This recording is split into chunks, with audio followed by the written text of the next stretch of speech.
agenda, which is membership and membership update. And Bruce, can I pass that over to you, please? Yes, indeed, Colin, thank you. Some good news in terms of membership update. We've been looking for new members for Forum, and I'm pleased to report that we have a number of new members to attend this meeting. I'd like to welcome the new Church of England Diocese member, Nicola Threlfall, who's in the meeting. Nicola's the head teacher at Embleton Vincent Edwards Primary Church of England School. So I'd like to welcome you to your first school forum, Nicola. Nicola. Encouragingly as well, we have a new early years representative. Excellent. I think excellent timing. A 2-year-old check on there that you need to sign. Okay. Welcome, Kath. I'm delighted to introduce our new early years representative, Dr. Kath Dickinson from the Send to Learn Nursery. Perfect timing, Kath. Welcome to the meeting. Hi, Kath. Welcome. Yeah, thank you. It was a bit chaotic trying to do doors and find the links and everything else, but I'm here now. You've done very well. Just as pleasingly, we have a couple of members of the forum who have completed 4 years membership, would have indicated a desire to continue to serve on the forum. That's Mike Dean Hall, who's the head teacher at Wooler and Glendale schools respectively, and also Keith Faulkner, the governor from Collingwood School. We'd like to ratify those as a decision. And last but not least, we are still light in terms of first and primary school membership. And we have an expression of interest from Nicola Brannan of the Walton and Long Horsley, who would like to take one of the first primary school posts we have. Nicola has had to send her apologies for today. I think the realities are, unfortunately, well, not unfortunately, she has competing commitments. She was taking airfall paddleboarding, I was informed, but has very much expressed an interest in getting involved in the forum, and will be with us from September. So that's the update in terms of membership and membership update, Colin. So that's positive news. I think Nicola from Walton and Long Horsley would be an interesting addition, because they are sort of split between two. Apart from being a federation, they sort of feed into different trusts, don't they? Feed partly into Morpeth and partly into Ponteland, which is an interesting situation. Can we also welcome Leslie Bruce as the clerk? You said she may only be doing the one meeting, but Leslie, the best of luck. Any problems, contact me or Bruce afterwards.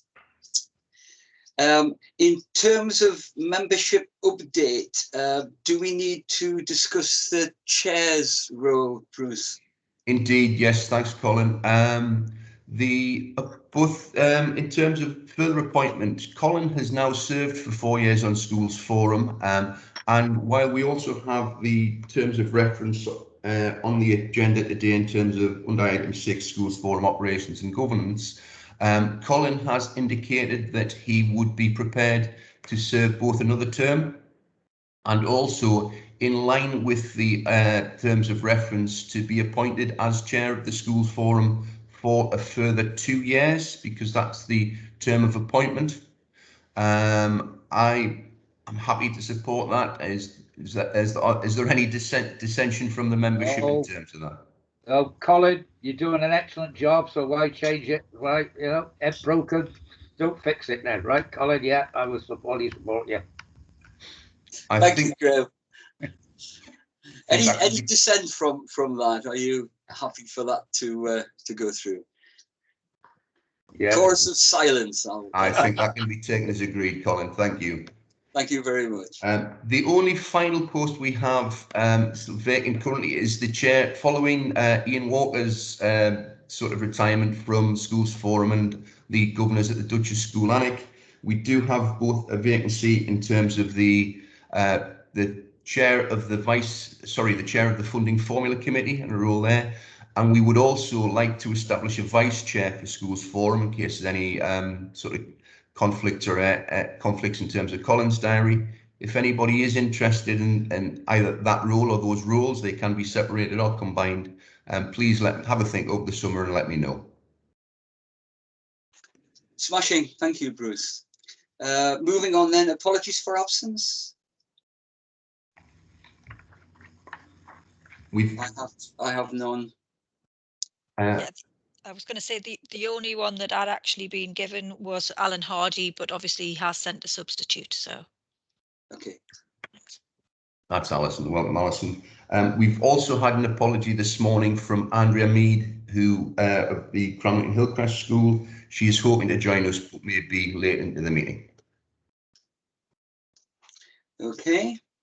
Can we move to item 3, disclosure of interest, if any? Any disclosures of interest? No. I'll take silence as confirmation that there are none.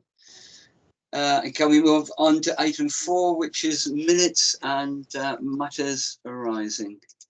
If we can take accuracy and matters arising at the same time, makes it quicker and easier.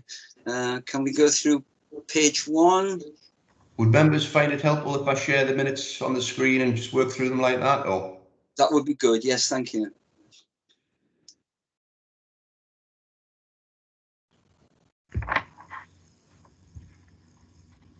Okay, page 1. is anything contentious there? Page 2. Yes. Yeah, go on. Is that Graham? Yeah. 84.1. Any further uptake? The Bright Tribe, the money.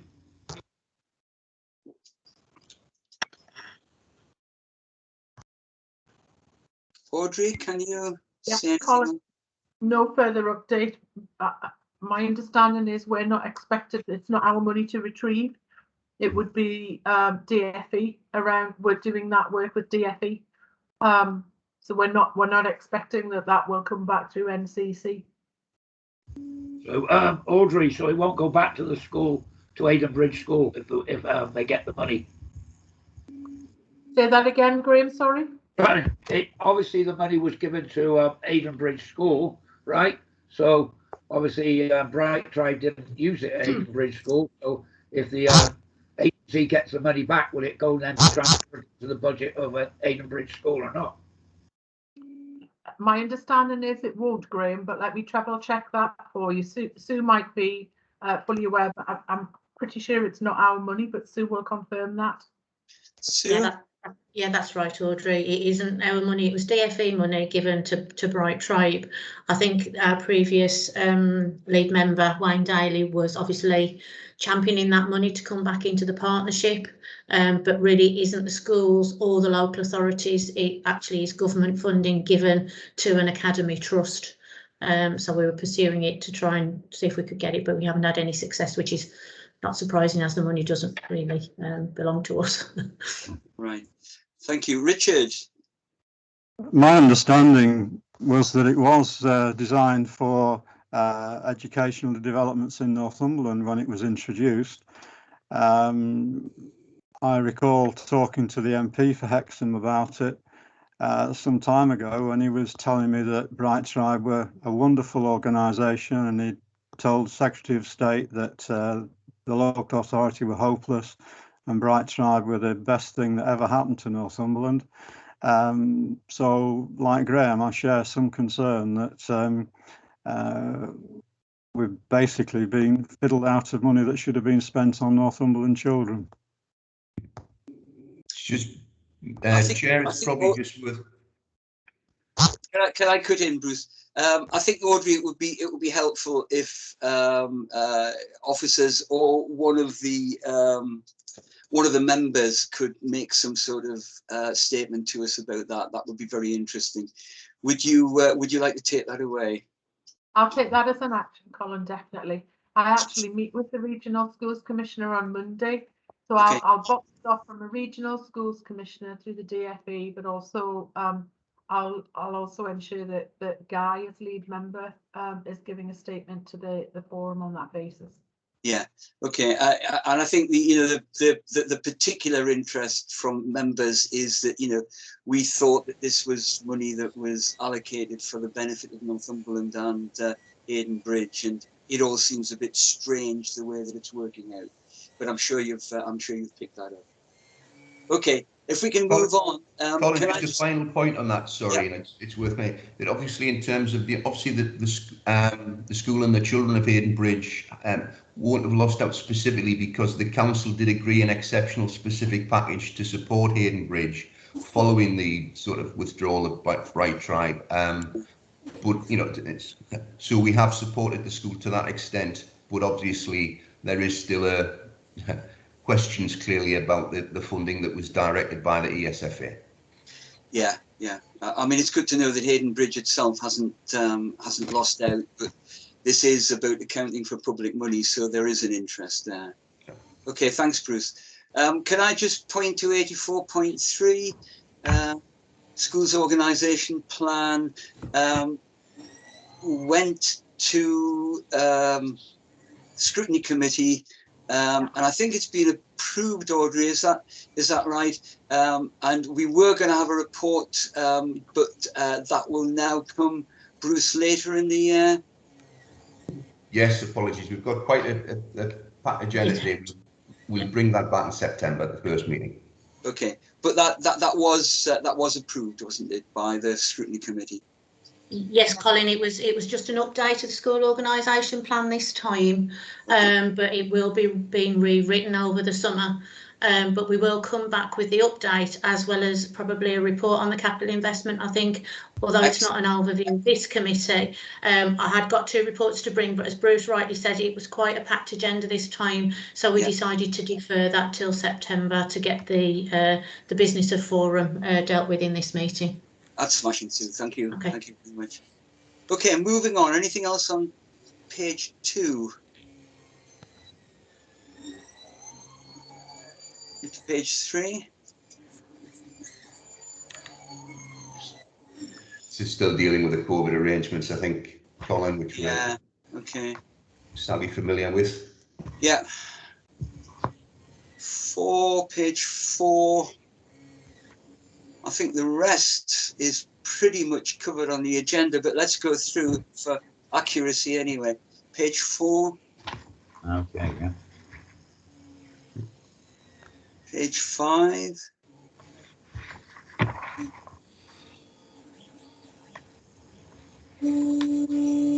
Page 6.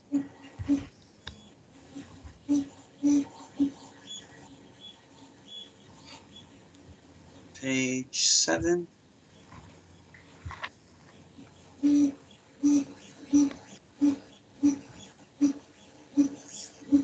Okay, page 8.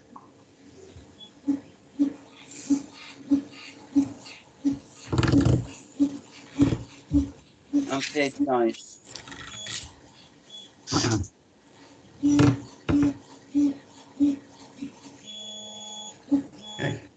Okay, can we approve those minutes?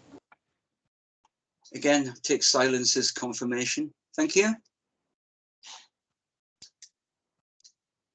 Okay, moving on to 5, which is the minutes and draft minutes of 2 meetings from the High Needs Committee. And we do at item 9 have an SEN update from Nicola.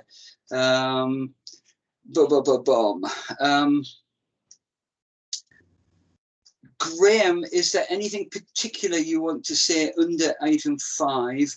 Because we had 2 very busy meetings, but I think they're probably largely covered in Nicola's item 9. So anything else? No, Chair, just obviously the meeting of the 10th, obviously these minutes were ratified on the 23rd, so they can now be accepted by forum. and obviously the ones on the 23rd are just a draft copy to be ratified at our next committee. No, there is some very interesting things happened at the 23rd, so I think, you know, if we can wait till the items come up, then we'll talk about it then. You know, the way we're going to move forward on the new pilot scheme and things like that. So yeah. Okay. Thank you. Any questions, or can we wait for further questions until item 9? Colin, sorry to interrupt there. I'm not sure the exact content of sort of Nicola's presentation and discussions for item 9. Okay, David. Oh, Nicola's diving in now. I think. Nicola, are you covering the financial aspects, or are you looking further at the work of the inclusion support teams? Yeah, my report is largely around the latter, David. So it was an interim report on the new model of delivery and whether the the free at the point of delivery model is doing what we want it to do. But when we come to item 9, perhaps between you, myself and Audrey, we could answer some of the wider SEN questions. Yep. Okay. Happy to do that. Okay. Smashing. And if there's anything specific, David, that you feel that, you know, needs to be brought up, we can bring it up under that. Okay, thank you. Moving to item 6 then, school forum operations and governance. Bruce, will you take this, please? I certainly will. Thank you, Colin. Again, I'll share my screen. Just bear in mind, if somebody is putting their hand up or trying to make a point, I won't be able to see the forum. I'll watch out for. Okay. March 2021 saw a sort of an update from the ESFA in terms of the regulations that govern schools forum. Been largely unchanged since 2012 until last year, when from a legislative point of view, there was a key publication which allows us to meet virtually because of the COVID restrictions. That legislation was effective only up till the end of March 2021. However, that power has now been extended indefinitely to allow us to continue to meet remotely. We've got 3 key recommendations for this paper today, and the first one for the consideration of forum is really to consider whether we wish to continue to meet as a virtual meeting or revert to face-to-face meetings once it's considered safe to do so. You know, the indications would be from the start of the next academic year, pending any changes between now and then.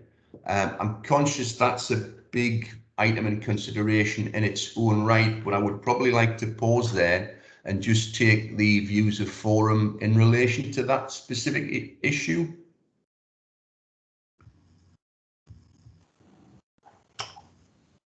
Mike's got his hand up, I see. Mike Deanhall. Thanks.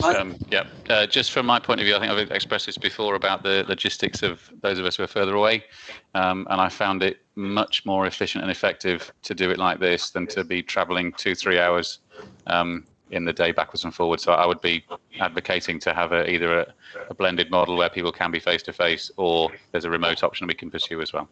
Thank you. Faye? Yeah, sorry, my camera's playing up, but yes, absolutely echo that. It's been brilliant for me. Okay, sorry, I'm looking for other hands. Yeah, my hand's up, but it was just to reiterate everything that Mike's just said. I agree with his sentiment around continuing this as virtual. Yeah. Okay. Anybody who feels uncomfortable about continuing? Richard, you've got your hand up now. I hesitate to say uncomfortable, and I have no vested interest because this is my last meeting. But thinking about this particular item, there would seem to be arguments both for and against meeting up. And I think a number of different meetings are beginning to think about having a hybrid approach where some are in person and some are virtual. I could imagine the value in having an actual meeting for new members of Forum. There is a value in informal chats both before and after, person to person with people from different establishments. But equally, it saves an awful lot of time not driving up and down the country. So I think the argument's fairly finely balanced, and some sort of hybrid model might be a solution to the problem. It may be the majority actually prefer the virtual one, but I think there are arguments both for and against. Bruce, what's the experience elsewhere in county? Have you had hybrid meetings elsewhere? I can't speak in terms of experience with county, and others may be a better place to do that. I know one of the governance bodies I sit on in terms of my SIP for accountancy, ironically, we've just had a vote this week and moved to a model where we meet virtually during the course of the year, with one exception of almost a face-to-face annual general meeting. Clearly, that would be possible to bring members together for one face-to-face meeting a year if that was a preferred version of the hybrid. I think the one version of the hybrid we were keen to evolve was the idea that we may have virtual and face-to-face for the same meeting, and I think the experience is that simply doesn't work. Certainly we could set the calendar up with the majority of meetings being under the sort of using virtual technology, and then maybe have one scheduled face-to-face meeting a year if that was a preferred option.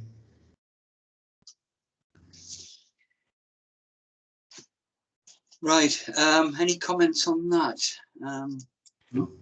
There is a comment just come through the chat box from Alison, which is a really valid observation about sort of the default position and retaining a decision on a meeting-to-meeting basis, whether or not there was a need to, according to specific agenda items, I'm guessing, Alison, to meet on a face-to-face basis, but the default position may be virtual. I don't know. Is there anything you'd like to? Yeah, some organisations, one of which is a friendly society where I'm involved, they extended their ability to meet virtually under their constitution with an expiry date. And we've reversed that decision now so that we can always go back to virtual meetings if we want to. We will go back to face-to-face meetings once a quarter, but everything in between will be virtual. Now that approach might be appropriate or inappropriate here, but if we retain the flexibility to do so, and then whoever's organising the agenda has a look at that and thinks, well, would this be better if we were around the table? One thing that I think is less, it's really handy to be able to join participants virtually into a face-to-face meeting, but I think it is less effective in my experience. It's much better if everybody is in the room or everybody is online, but it is handy to be able to join someone in. I don't think, Bruce, we're going to easily get an authoritative answer to this. Richard says it's finely balanced. It is, and I have considerable sympathy for those people who have to travel quite a distance. Berwick's a long way, Kielder's a long way. I'm half a mile away. It's not really an issue for me. I also wonder, and this is just a personal thought, I also wonder how many additional attendees we get because it's been virtual recently, and how many people we might lose if we lost the sort of virtual side of it. I'd like to suggest that there's a couple of hands up there, Colin. Just from both Ben and from Graham. I don't know. Okay, I can't see those. Right, Ben. Hi, I think you just answered my question. Actually, I was just about to lower my hand, and it was simply to say was it worth looking at the attendance data from the previous year in comparison to years beforehand to look at whether there's any evidence to support that attendance has improved since the meetings have been virtual? Because then we'd have some basis to actually say that there is some validity in that argument. I mean, obviously, from a someone from Berwick point of view, it obviously saves a lot of time to meet this way. But equally, if the data doesn't suggest that or doesn't support that, then it could be decision made with that one, really. Okay, thank you. Did Graham? you say Graham? Yeah. Graham. Yeah, thanks, Colin. Thanks, Bruce.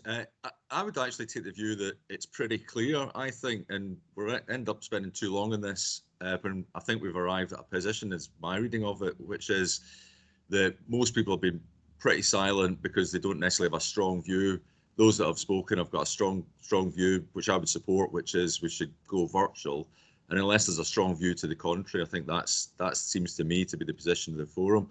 I think the suggestion of let's, if we've got particularly contentious, difficult items that would benefit from a face-to-face, we may well uniquely in those circumstances as they arise, make a decision to come face-to-face, but that would be by exception rather than by the rule. That seems to be the strong message coming through. And even Richards was just floating an idea, not making a strong point. So on that basis, I would say that it's clear. Okay, Sarah, your hand is up. Hi, yes, following on from Ben's point, I think it would be helpful to look at the data on the attendance. The other thing I would say, obviously, as the special school academy, special academy rep, there are only two of us in Northumberland, myself and Liz across at Hexham, and it was purely on a practical basis. I happen to live in Morpeth, so we decided I would attend schools forum at this point. Sorry, so the phone's ringing. So yes, I think it does affect representation, and it's been really good to have people from across the county to be able to come to this meeting. It's a difficult one, but that certainly has affected the Special Academy's decision about who should represent us on the forum at this point in time. Okay, thank you. I'm gonna sort of wind this up now. I find Graham's point of view cogent, and I think that's a good summary of where we are.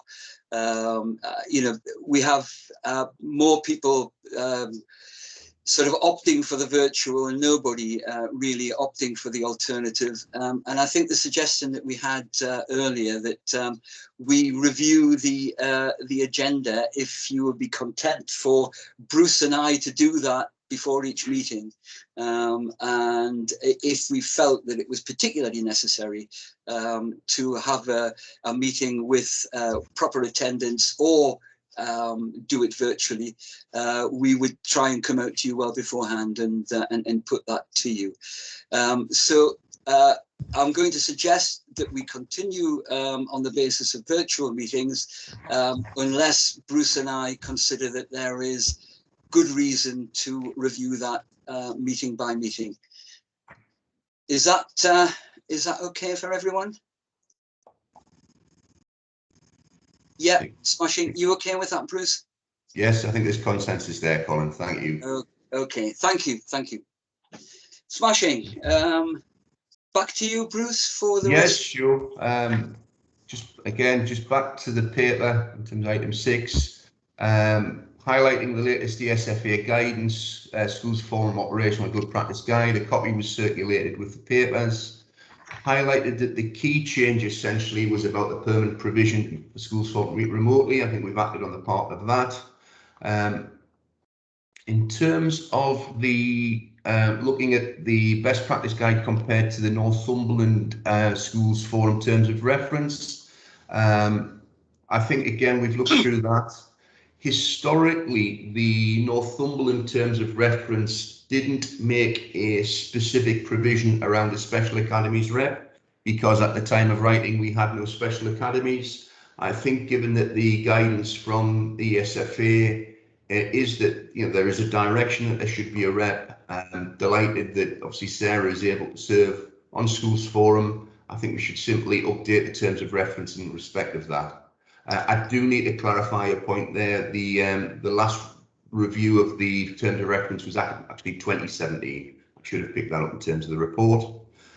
Some actions for us as the authority, we are pursuing those areas of the forum where we're not currently represented, and indeed we were delighted that Nicola was able to join us today, and we'll continue to try to pursue and strengthen that over the course of the summer. Colin? Yes, very good.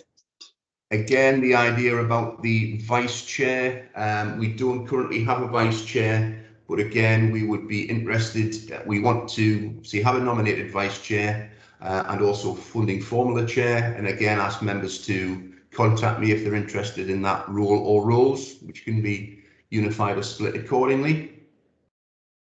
And then last but not least, certainly membership. Key SFA recommendation is that the membership is balanced and representative, and that we should reflect most effectively, the profile of education provision across the local authority. The table below hopefully seems to demonstrate that. When we looked at this initially back in 2012 and subsequently in 2017, the makeup of the schools members was essentially 8 first and primary maintained, 6 secondary maintained. There's no distinction in any of the regulations between first and primary and secondary academies. They're taken as a whole, and of course that makes sense in terms of when you think of the operation of a multi-academy trust anyway. So essentially, again, it was 6 and 2 maintained special school members. In terms of looking at current pupil numbers, they're reflected in the second column, and what that would translate to is a percentage of pupil numbers. In respect of that, then, I've then translated that to a split of the current academy membership. Sorry, the schools forum representation. As we can see, we're sort of slightly under in terms of first and maintained, about right in terms of secondary. And while I think, again, looking at it, we could also do with another academy representative across the board. That totals back to 11. So again, we could do with further representation there.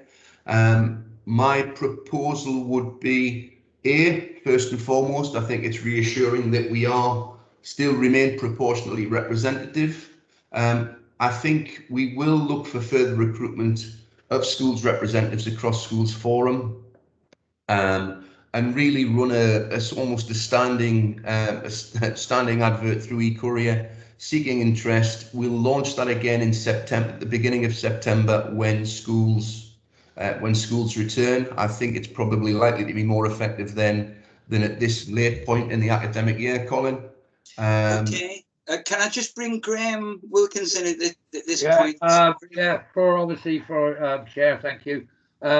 My school, which obviously was a maintained primary school, became an academy on the 1st of December 2020. So obviously I no longer maintain. I now obviously work.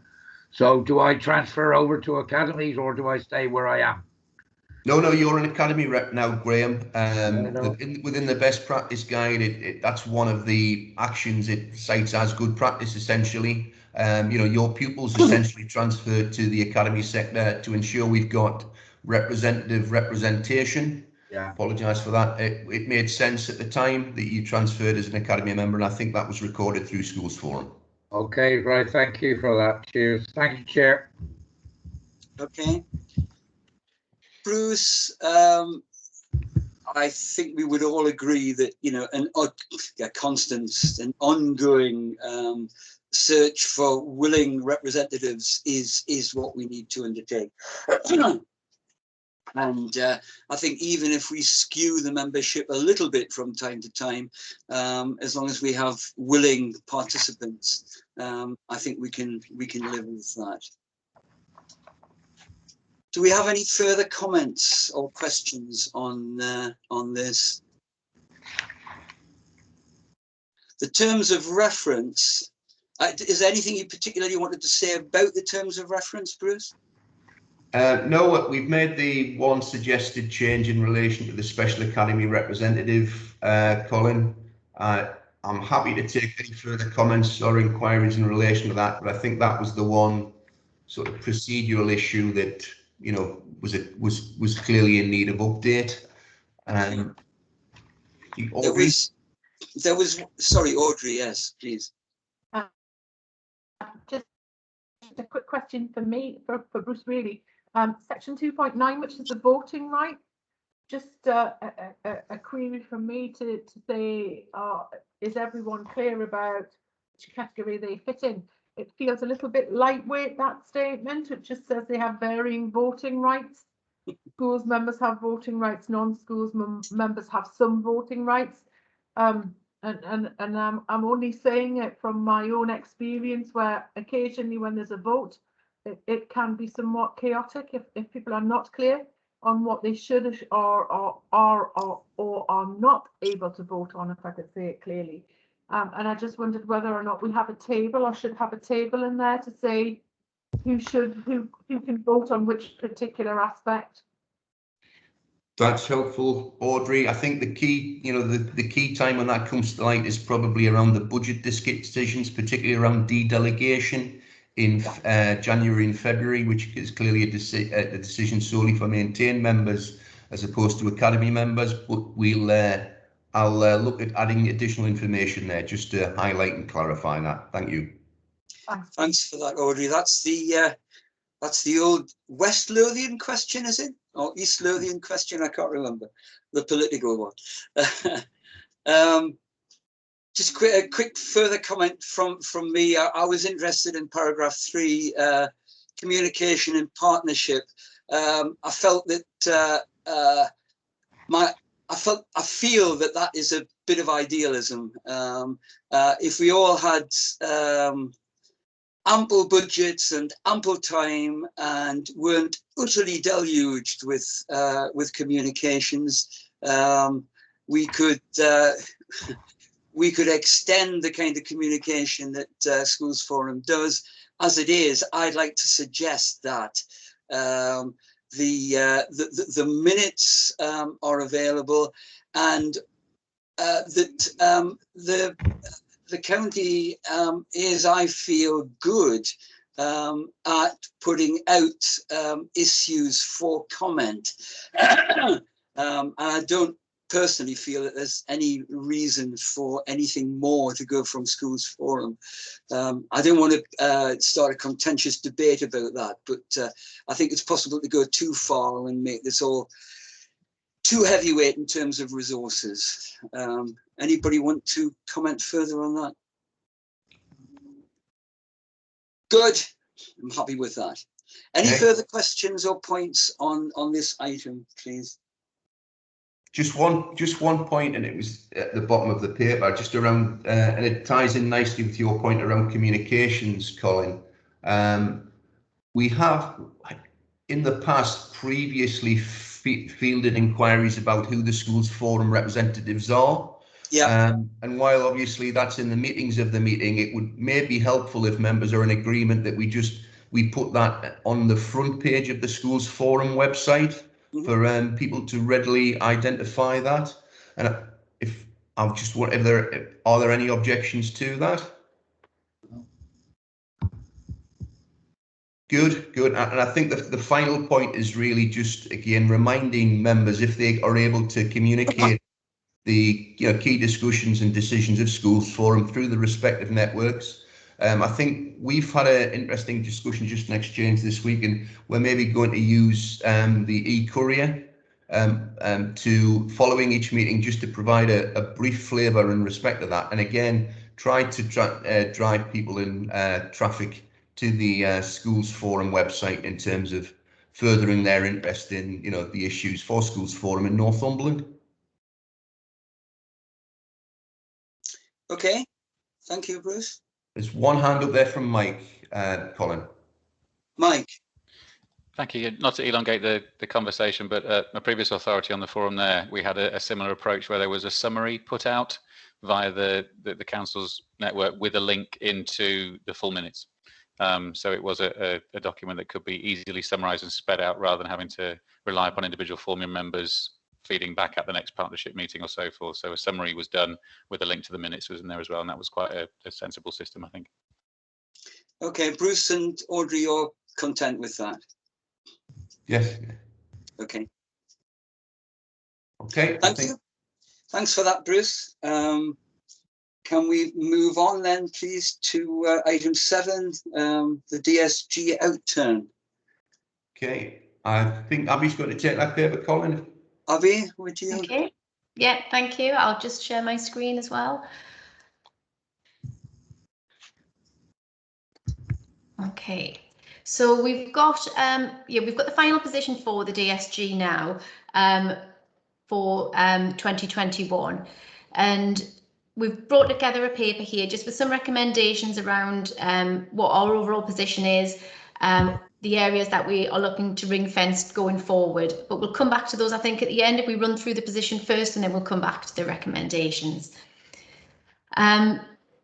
I've summarised there just the grant that was approved at the beginning of the year. That would have been what we brought to forum back in, would have been February 2020. We were looking at a grant that would have come into the council of 139.9 million. We received 243 million overall, but a significant amount just gets recouped and goes straight to academies and those places with providing us with high needs places. So that funding was automatically deducted. 103 million automatically goes straight there. During the year, they do revise the dedicated schools grant, so they'll revise it whenever a school academises it. They'll revise it based on early years data, because we get funded on actual headcount, and also they revise the high needs places in here. So we invariably see a change in the grant. So at the end of the year, our final position is we've got a budget of 137 million. So it's come down slightly as we have had 4 or 5 schools academise over the year.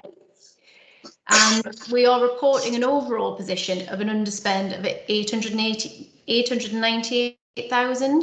That's across all of the different blocks. And we've got different reasons for why that's arisen across each block. So I'll go through each one in turn. But this is exceptionally better than we've had in previous years. But then 2021 was an exceptional year, and we've certainly seen the impact on that financially, both for schools, the dedicated schools grant, and across the council as a whole.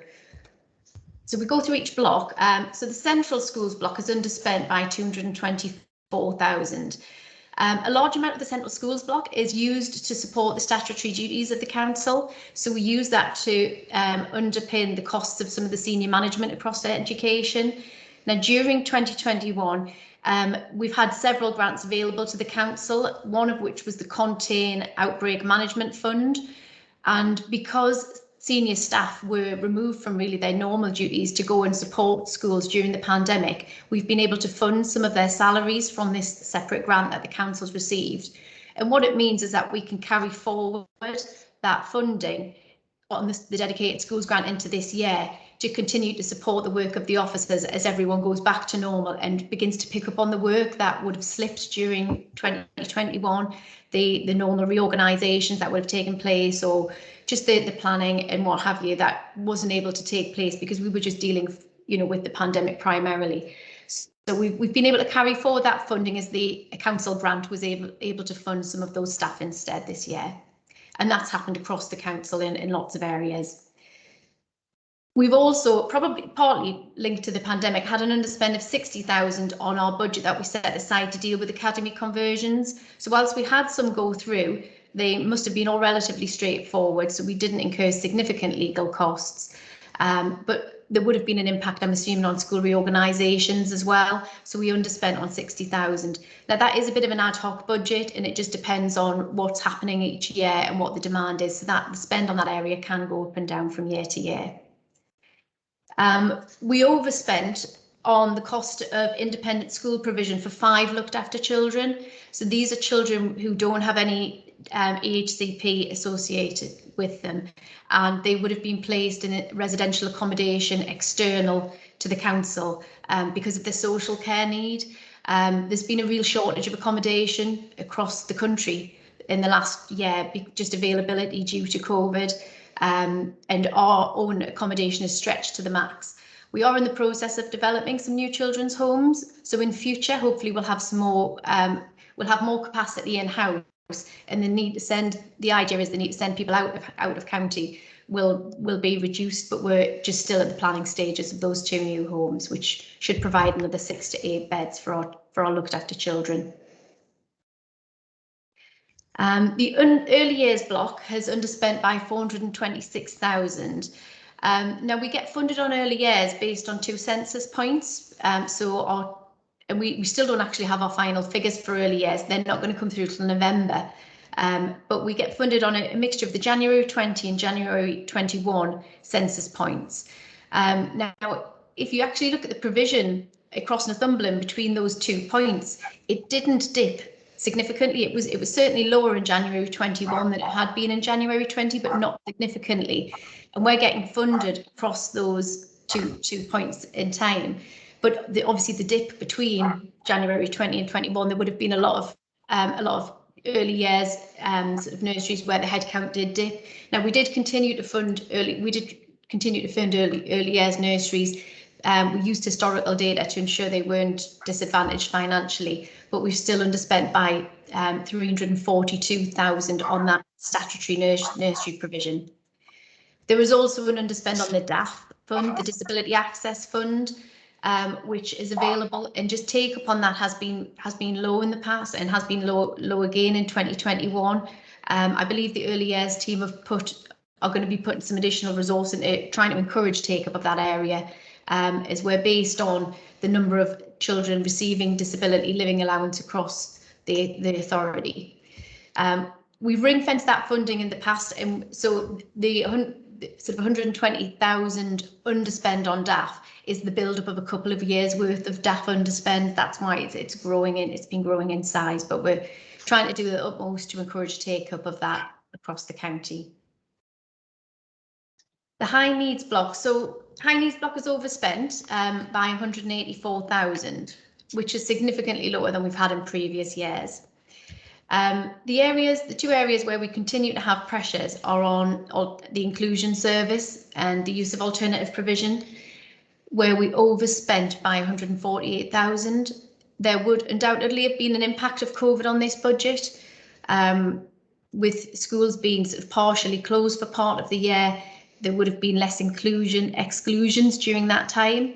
There was less people placed in alternative provision. So in my opinion, that 148,000 was probably understated due to COVID.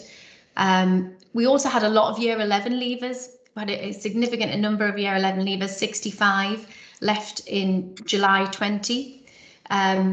So we've come down in placements from 186 to 100. We did significantly reduce the placements, but I would expect over the next year and a return to normality that the pressures on that budget are going to continue to grow again. We've overspent again on our independent special school places and the top-up funding for EHCP. So we've had an increase in placements in independent special schools. They have continued to grow, those pressures, and we had to continue paying those placements as well during the pandemic, whether the child was attending or not. So we've had a growth of 22 in independent school placements, and some of those, I mean, the cost of those placements can vary vastly. I mean, from hundreds of thousands down to a few £1,000s, depending on the nature of the school and what it's providing. But we've certainly seen growth again of 22 placements there. And overall, the number of EHCPs has increased by 10% during 2021, which is in line with national figures. So we'll have continued to see growth across all of the top-ups to schools, academies, colleges, and early years as well. The areas where we have seen costs reduce has been across the teams. There's the staffing teams, and this is county-wide as well, across all areas of the council. We've seen a significant reduction on travel for staff, obviously many staff working from home. We've seen reduced costs for pupil transport because for part of the year, pupils weren't travelling to and from school. That's affected areas such as the education, other than its school team, and inclusion as well. And teams that have had vacancies, there's been difficulty filling vacancies. There's certainly been delays on what would have been a normal recruitment process. We may have run with vacancies for longer just to the unusual circumstances we found ourselves in. So we've had a significant underspend on those teams which are predominantly staff based. So overall with the high needs block, if we look back to 1920, we overspent by 1.2 million, and we came into 2021 with a deficit. We reduced it to 690,000 because we offset underspends on other blocks against that deficit, trying to get it down over time. So we've effectively started the year with 691,000 deficit, and we've ended the year with 184,000 deficit. So we've managed to reduce that in year by 500,000 roughly. But it just needs to bear in mind that this was with the inclusion of a transfer from the schools block of over 900,000 for 2021. So if we hadn't had that transfer, we would have increased the deficit on the high needs block back up to over £1 million. The schools block, so we've underspent on the schools block this year by 432,000, and there's a bit of a mixed bag of things that have impacted on the schools block this year.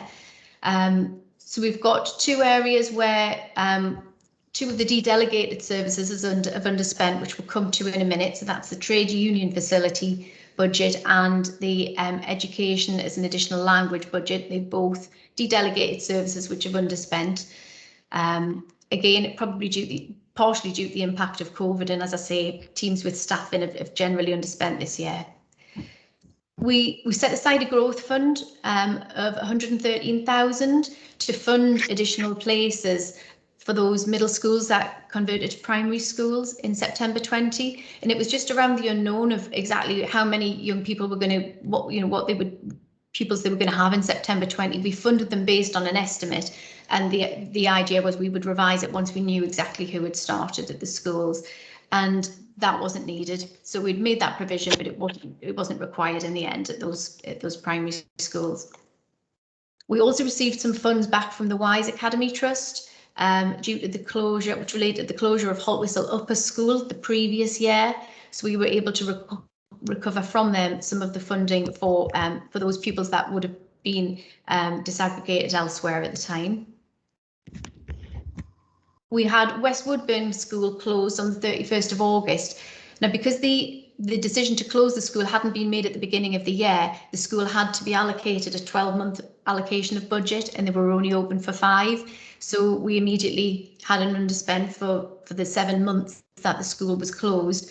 But during the 5 months they were open, the school incurred very little costs other than a proportion of, a head and a teacher and an admin, and very little went through that budget. So we actually ended up recovering 158,000 as the final closing position on West Woodburn.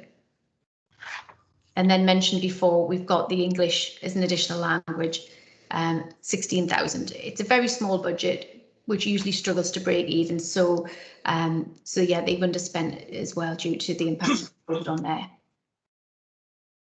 So overall, we've ended with an 898th surplus compared to the previous year, when we had a deficit of 607,000. So it's a 1.5 million swing, which is really significant. So across all of the individual blocks. So we've managed to reduce that high needs deficit, but again, it was with that contribution from the schools block in year. And it has been such an exceptional year. You will see that as well on the impact on our schools and the financial position they've been in. Whilst many have struggled with pressures, there's been a lot of support on hand from other funding sources. So as a council, we're just trying to maximise the funding that's been made available to us during 2021, and it continues to be at the moment up to the end of the summer term as well. There's been obviously the impact on expenditure, reduced running costs, just things like resources, smaller reprographics, printing, stationery, consumables, all of these things add up when it's across several teams. There's obviously the travel that we've already mentioned, both for pupils and for staff working virtually from home for most of the year. I mentioned before there was a grant that was made available to the council, the Contained Management Outbreak Fund. We've been able to use that to provide support to schools and academies who faced exceptional financial pressures as a result of COVID. And we've been able to support 115 schools. We issued claim forms to schools, both a separate one for staffing related costs and non-staffing related costs. And schools had to meet certain criteria to enable to qualify for funding, but where possible, we've been able to provide support to those schools who were unable to claim through any other route via the DFE. So we've not duplicated anything they could have claimed elsewhere, but we've been able to provide support. And you can see there almost 700, just over 700,000 there we've got and we've paid out in terms of claims towards schools. The plan is this year that we ring, rather than offsetting everything against the high needs block, if I just go back up to the position, that we actually ring fence the position on each of these blocks, because there have been areas of work that we haven't been able to carry out as we normally would during 2021. And the plan now is that we need to get back on track and, you know, prioritise where we support our schools and the future during the 21-22 academic year. So we're going to ring fence those plans. That's the proposal, and I'm working with each of the sort of heads of service involved across each of the blocks to plan how the best use is of the carry forward of the budget, and how we can best utilise that going forward. And I think the plan would be probably at the September meeting. I think we have one in September. We'll be able to bring a monitoring report and just update everyone on sort of where we are this year, as grant funding continues to be available to the council, where we are and what, you know, how we're performing and what our plan is. A better idea of the plan for the next 12 months ahead from this point. So the recommendations that we had were that we need the schools forum to consider and approve that the overspend on the DSG, which is the 184,000 on the high needs block. Actually, well, it's 100. We've got a surplus actually of 198,000, haven't we? We've asked to say the overspend, that shouldn't actually be in there. Sorry, I've just realised that. Approve the overspend on the DSG. We'll have the first call on the DSG settlement, but we've actually got an underspend for the first time. So we're going to be carrying that forward, but we will have to use the overspend on the high needs block, would have to have first call on the high needs block for 21-22. So that is the requirements of the DFE, that any overspend on the DSG has to be met from future years grant. It can be carried forward into future years, but I would propose that we use the 21-22 grant to support that 184,000 deficit on the high needs block as a first port of call, and then we will start to reallocate the rest of our funds. We also need schools forum with the trade union facilities and English as an additional language carry forward. We've got there, because they're de-delegated services, schools forum has to approve the right for those two areas to carry forward that grant. I don't know if we've got anyone here either from trade union, or I don't know if Alison's here. There are papers at the bottom of the report around both of those services. I don't know if there's anything you want to say, Christina, on your area, the trade union facility. Yeah, I'm happy to comment. In terms of, we have renewed the membership, and we have additional members now joining the trade union facility time funds. We've had some changes this year with different individuals, and the SLA actually runs on the academic year. So from a de-delegated funding, the spend actually has to be split across 2 years. Onwards, there are also just some changes coming through with new members and some additional changes. So we'll be bringing a report back to Schools Forum in the autumn term, just to explain a little bit more about how the de-delegated and the underpinning SLA, which is how academies and other schools buy in, and how it operates. Thanks, Christina. Anything you want to add before I go out for questions and comments? No, I think that's everything covered. Right, Abby, that was very thorough. Thank you. I'm sure we all appreciated that. Can I suggest that we start at the beginning of the paper and seek any clarification that is needed before we take the decisions at the end. So can we go back to, well, probably starting in paragraph 3, the background, and probably paragraph 4, the outturn position. Any questions or points of clarification that anyone would like to ask?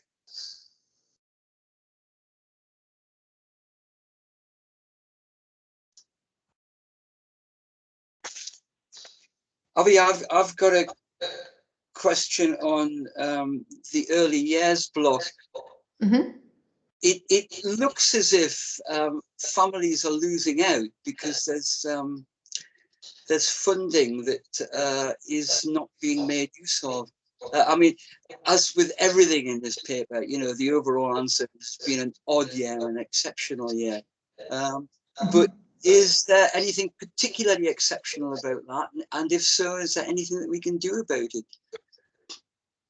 I think David's got his hand up. Do you want to come in, David? Yes, sorry, David. Carry on.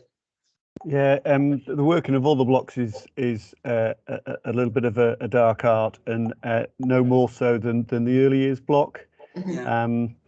The fact is that you know, this year this is what we're predicting will happen, but actually there may be clawback on this figure based around the census figure from January 21.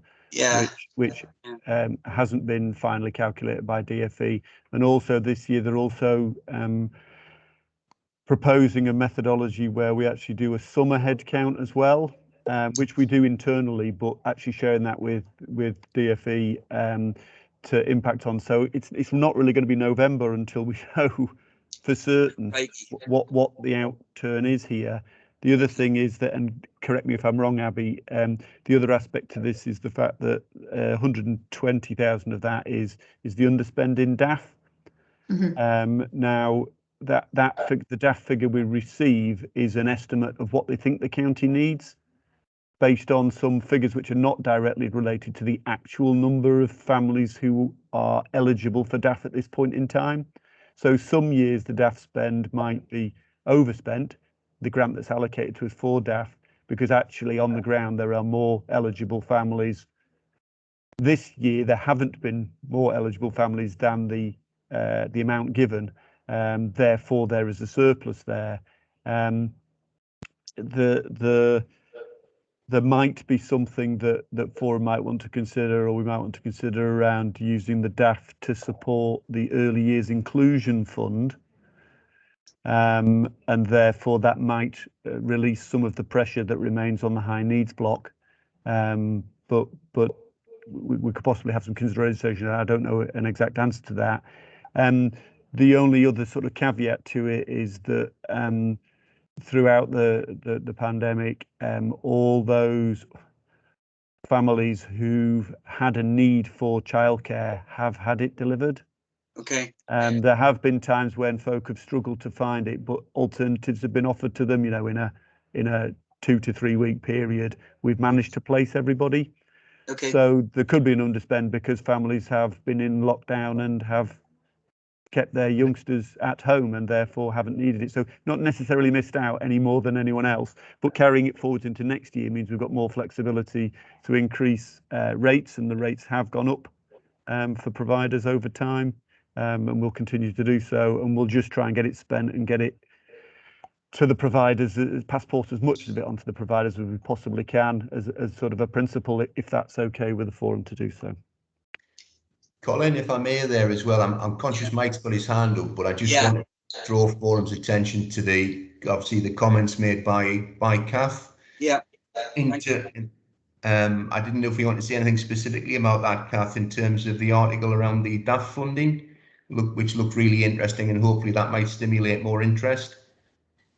It's just there's been a massive under application for Daf funding, and I was just asked to write a case study to basically explain to practitioners how it's one of the easiest systems to get money from. The most difficult part of it is to remember to scan your stuff as JPEGs, not PDFs. So I've written that and shown how we've used it differently by pooling DAF money to help the accessibility of everybody. So hopefully that will move people in the right direction. Thank you. That's helpful, Kath. You talk about the EMAG. I'm not familiar with this. I'd appreciate a link that would take me to that. I think maybe other members might as well. Could you send that to the clerk, Kath? So yeah, I can do that. Pass that out to us. Thank you. Mike, you did have your hand up. Is there anything you wanted to ask? Yes, it's possibly quite a specific one, but I've raised this for a little while in that school-based early years settings that are not obviously privately funded have been well served by the local authority and the methodology used for headcount funding and using historical data. But we've seen just a massive drop-off in fee payments from parents obviously not needing the setting because they're furloughed or they're at home. Yeah. And I don't know if this is just specific to us as the only childcare in our quite wide area here in Wooler, or also if it's something that is impacting upon other first schools, primary schools who run a nursery, so not considered to be a private setting, so could not access cash grants through the pandemic. So the specific issue I've got here is one that might just be us, but it might also be replicated more widely. And the figures we've got here, we would expect about £50,000 of private fees income on the nursery setting. That fell off a cliff and we got 12.5. So we were looking at a £40,000 hole in the budget. I don't know if that's replicating other similar settings or it's just us, but it is desperately difficult, and having to restructure staffing, reduce hours, manage that, are on a tail out of furlough as well. So we're still in problems setting a deficit budget for the nursery. And I've now lost 2 members of staff who've got jobs that have more security in them. So we're in a worse state than ever in terms of where we sit. And I'm finding it quite frustrating not being able to access funding as a private setting would. And when you have local things like the bowling club getting 20,000 plus of cash through broad government funding for clubs and enterprises, and we rely upon the headcount, which has been well served with the county council, but we're sitting at a massive deficit in a situation whereby the only provision in this community providing early years and childcare is looking very, very wobbly. Is deeply concerned to me, and I don't know if that's replicated in other settings or if there's capacity from some of this underspent to look specifically at schools who have this issue, providing sufficiency of places for early years, and the only people doing it in the community that we sit. So I don't know if there's an answer for that there, but it is one looking at the figures where if there is some available resource, we have looked at the other options for grants and government based and so forth, and we just don't meet the requirements. So for whatever reason, we can't gain access to loss of income. It's not about staffing or anything else. It's loss of income that is affecting the setting. So I know I've raised this at various places over the last sort of few months, but it's still very, very pertinent here. David, could you comment on that? Yeah, I think, Mike, you are probably more affected than anyone else by that in particular. There will be impacts on other schools. And some schools that weren't offering any sort of private fees on top of their 15 hours or 30 hours from the council funding possibly have benefited actually over COVID, because we funded on historical figures, not the actual figures attending. So there'll be a bit of a mixed picture across the school, but I'm happy to take it forwards as an action and report back to yourself personally and also Schools Forum about any avenues we can use. There was a certain element of not obviously wishing to support schools who were being significantly impacted on by a loss of income, but not necessarily being sure we had any funding to do so. But if the early years block is ring fenced and that's agreed at this meeting today, then maybe we might have some opportunities that we didn't have to support people like yourself, right? Particularly where, and I think Nicholas mentioned in the chat there as well, particularly in areas where there are no other providers or very few other providers, and it is the council statutory duty to provide sufficient childcare, and we're ultimately reliant on yourself, Mike, and Nicola and others to provide that. So we should support you if we possibly can. How rapidly could you respond to that, David? Well, in and around the black art of whether the 426 really is £426,000, I can certainly get some ideas together. The question is whether there'll be the timescale will be about appropriate governance, in that us having an arrangement. It needs to be transparent, is all I'm saying, so that any arrangement made is equal and equitable to all members and all the school community. If we create a system which suddenly spends £800,000, then clearly that wouldn't be a wise move collectively, even though it would support some schools obviously individually. And I'd have to have a look at whether there's anything in the comp fund which might be able to be used for this. Abby might be able to help. So some discussions to have, Colin. I think some ideas probably could be pulled together. It looks like there is some funding, but we've just got to do it in the right way so that it doesn't A, massively overspend, or B, appear to be unfair to other schools that maybe don't get the opportunity to apply. I'm just thinking about Mike's position, and I'd be amazed if it wasn't replicated elsewhere. And that is, people like Mike are having to make decisions on the fly now. So any kind of early indication, Mike, I'm sure would be helpful to you. Pick up on those bits. Early is important because I'm having to restructure now on the back of a resignation I got yesterday from one of my staff in the nursery. Just got a more secure job yesterday, so I'm having to redo again. And like you said, David, it's a bit of a black art knowing what the demand's going to be. The furlough scheme is tailing out, people back to work. It's a very complicated decision making. I did wonder, Bruce, whether with the submission of budgets from schools like mine who are maintained and running a nursery, whether you have a position of rich data that says actually there are a number of schools specifically like ours. We've put a deficit budget plan in for the nursery this year because we can't do anything else.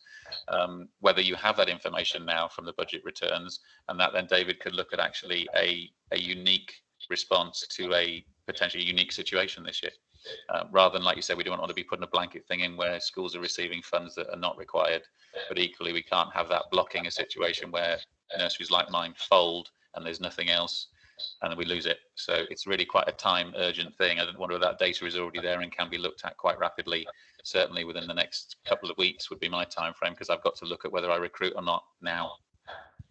Mm-hmm. I'd say from the perspective of schools, there's certainly, I could name at least 5 schools in a similar boat to yourself, Mike, who've really taken an impact where they're running a community powers nursery and they've got fee-paying income come in. So there's not that many schools, maintained schools, who do operate a nursery in that manner. Some schools, though, will run the nursery just as part of the main school budget, so it's a little bit more difficult with them to see the impact. But we could certainly look at, I know it has been brought to our attention because loss of income is the one thing schools haven't been able to claim for through any route, and there's just been nothing available through the grants that the council's also received in terms of funding loss of income through schools. But we can certainly have a look at it because it has been flagged by a handful of other schools with me. And when we've looked at how schools have performed during 2021, on the whole, schools have done better than previous years, but there have been a handful where their position has worsened during the year, and quite often the reason was loss of income, and nursery income is the bulk of what that would make up. So you're certainly not alone, but I don't think the numbers are vast in terms of maintained schools, but I wouldn't know in terms of academies how many we've got out there running in a similar way. Audrey, I think I'm going to refer to you. I think we need a commitment from officers to, I can't pin you down to a time scale, but obviously to do something urgently and to liaise with people like Mike and others who could use some kind of indication as early as possible. I think the report back to the forum is obviously necessary, but I think keeping people who are directly affected informed throughout is the most urgent thing. Colin, I'll talk. I've actually sent a couple of questions whilst we've been talking to officers just to check a couple of routes and see whether they're possible. But as a group of officers, we will commit to going away to look at this I know Sue has done a significant amount of work with schools around exceptional COVID costs through the comp fund, the Contain Outbreak Management Fund. Okay. So that's been really helpful and useful. Whether or not this example fits within the framework, because we do have particular guidelines that we have to follow. It's not about just putting any expenses, exceptional or otherwise. They are very particular. So I'll commit to go away with the officers and have a look at that. But as David says, it is about making sure that it's, you know, whatever decision or whatever is available, we then need to make sure that that's long-term affordable, or even, you know, short-term is available to more wide schools, so that there's a transparency and fairness there. David, you have your hand up. Just that I'll get back to Mike, and if Abby mentioned there's 5 schools there in before the end of term, with a view to great, with a view to thoughts for going forwards, and then and then what's possible in the short term and what might be possible in the medium term. Yeah, sorry, I said Mike there, I meant David. David, thank you very much, and Audrey, thank you for committing to that. Anything further on 4.3? Okay, high needs block 4.4.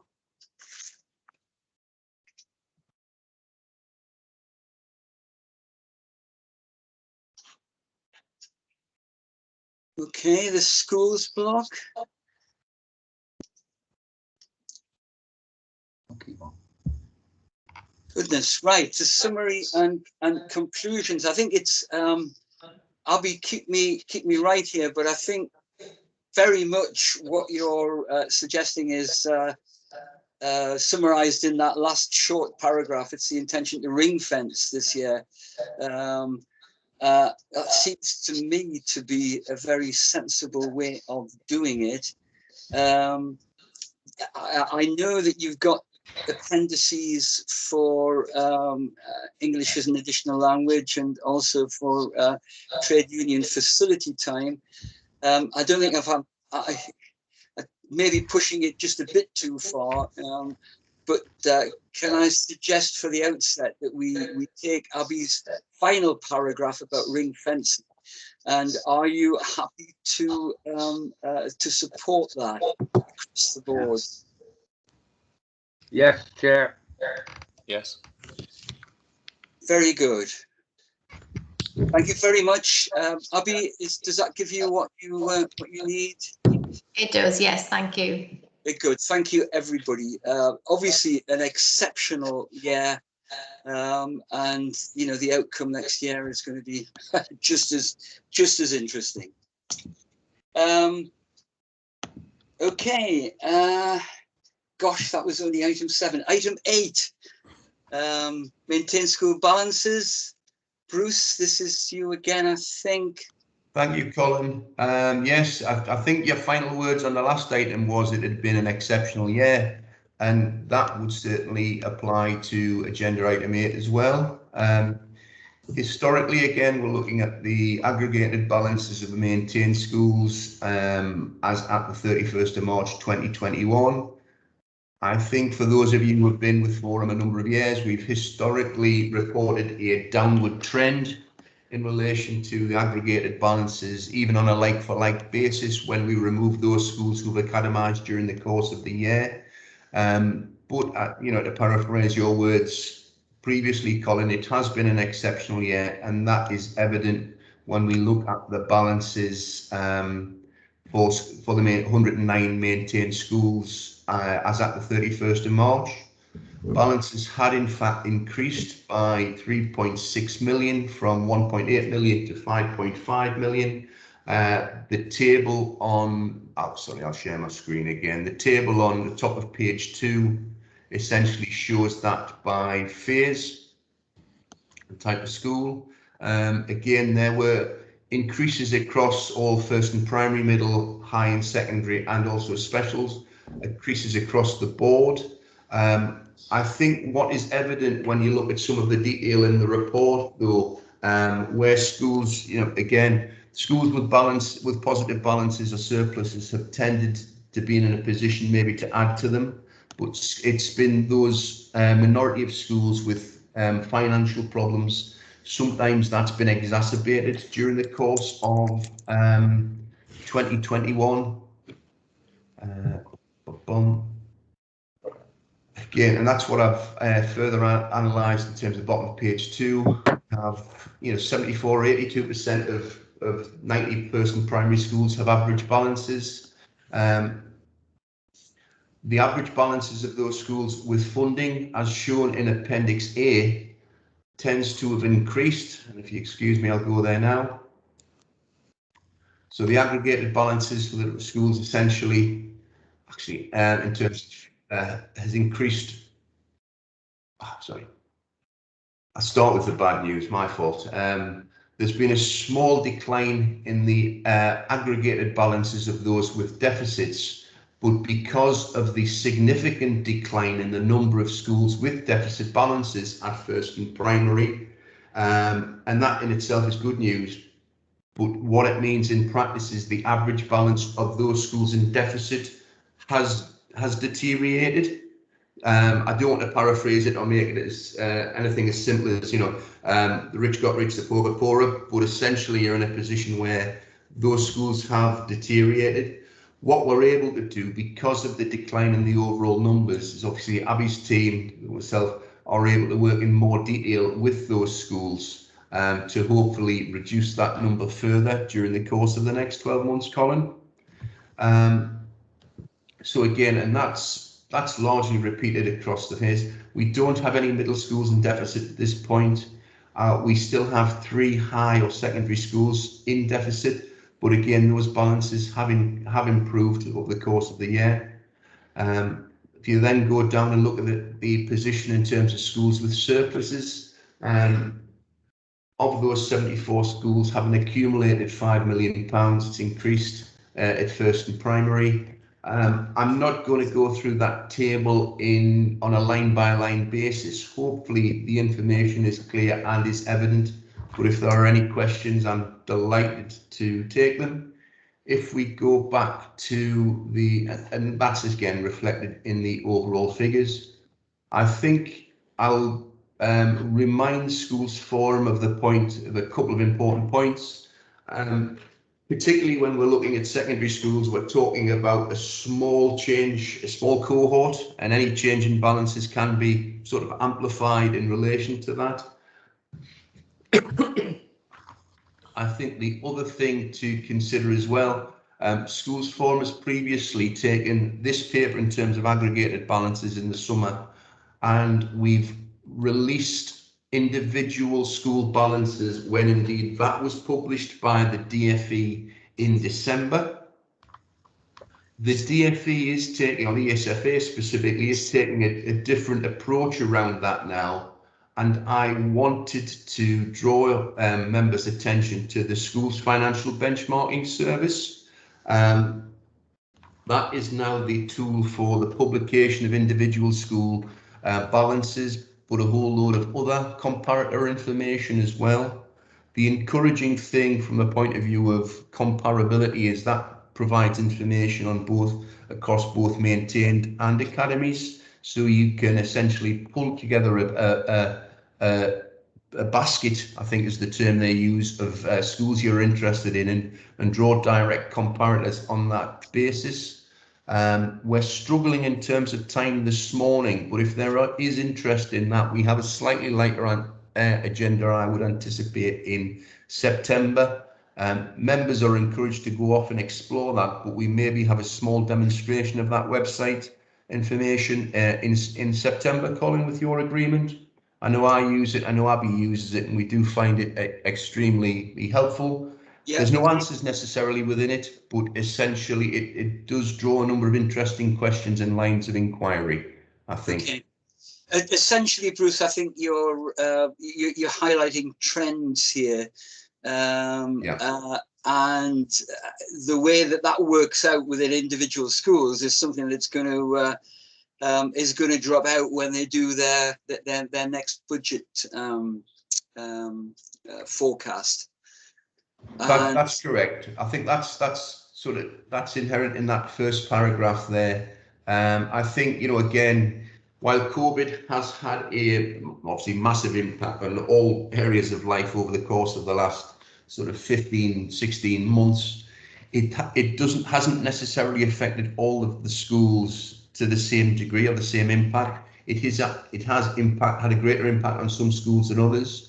That's why we took a targeted approach around the exceptional expenditure funds.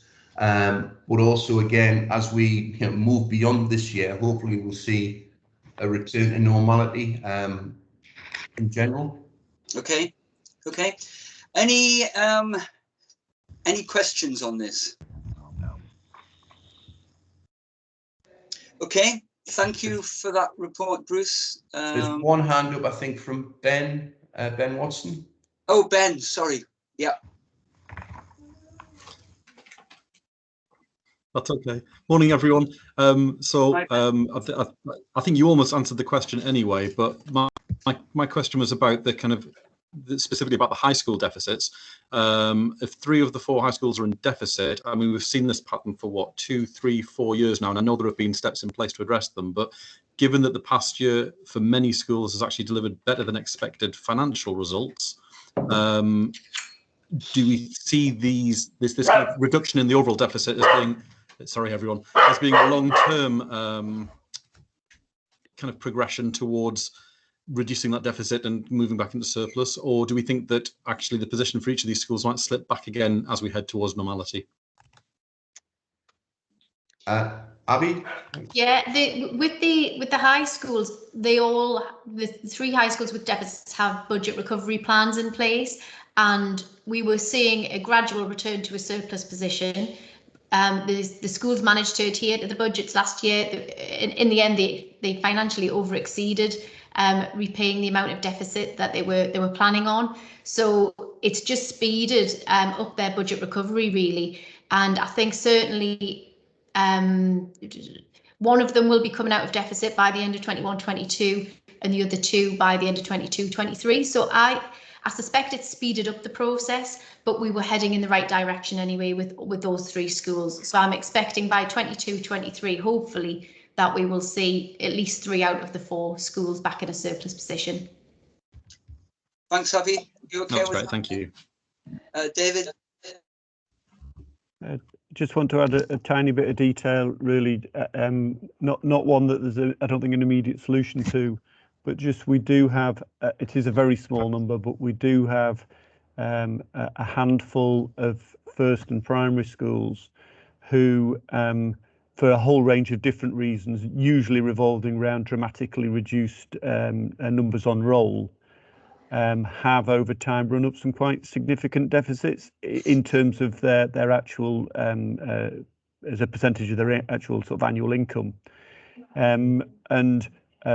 All of those schools are now operating with in-year balances in terms of, so they've got the right staffing set up now, but because, you know, things like staffing restructures, etc., take time, and sometimes small schools with 5 or 6 pupils leave can be significant, but you don't necessarily see it coming. So these things can happen quite quickly. But if that happens to you on over 2 or 3 years, suddenly you end up with quite a large deficit in terms of the percentage of your overall income, and almost in a position where we've corrected the ship now, got it back to a balanced position, but how will they ever pay off and the deficits that they have? And just, I don't think there's an immediate solution to that, obviously, otherwise I'd be suggesting it. But just so that the forum's aware, this is a position for not like 2-3 schools, large deficits, historical. How do they ever manage to pay them off with a generally low turnover? That frightens me, David, I have to say. Having muttered on for years about the difficulties of small schools in Northumberland, not so much from the point of view of the small schools, but from the point of view of the other schools who ultimately have to make do with less. I don't know what the answer to that is, but thank you for pointing that out. Okay, if you don't, Bruce, are you speaking? Apologies, it was just draw your attention that Graham's got his hand up. Colin, I think he was wanting to make a point. Graham? Thanks, Bruce. Thanks, Colin. Yeah, just briefly, in the past, we've had full budget allocations for schools, and I just wondered if we could get that this year. It's been quite helpful in the past to use the information to project pupil numbers, because the budgets have contained that detail for the feeder schools for secondaries and highs, and if we can get that, Bruce, that would be helpful. The pupil number projections, so you're saying, Graham, I suppose budget obviously the budget allocations were all circulated in February. Right, okay, apologies if I've missed them, but in the past they've certainly been aligned with the pupil numbers of those schools. Was that the case in February? That would have the actual positions in, yes, certainly. Okay, if thank you. There's something, please come back to me if there's anything else you think we can add. Will do, thank you. Okay, thank you, Bruce. Sorry, I think Collins, just a final point from Sue. I think it may relate to that. I can't see the hand. Sue. Sorry, I was just going to say, the actual pupil numbers are in the school organisation plan that was sent out to schools probably about 4 weeks ago. So if you can't find a copy, Graham, just let us know, and we'll ping you one across. That'll give you predictions probably for about the next 10 years. So I think that'll probably give you a bit of insight anyway. Right. Sounds good. So thank you. Thank you. Right, thank you. Okay. Can we move on now to item 9, the SEN update? Nicola, I'm sorry it's taken so long to come through to you, but are you giving us a presentation on this? Yes, I am, Colin. I just did some slides and I have shared them with Bruce because I've had some sharing issues. So hopefully I'll be able to do them, but if not. We have plan B ready. We have. Holding them up in front of the camera.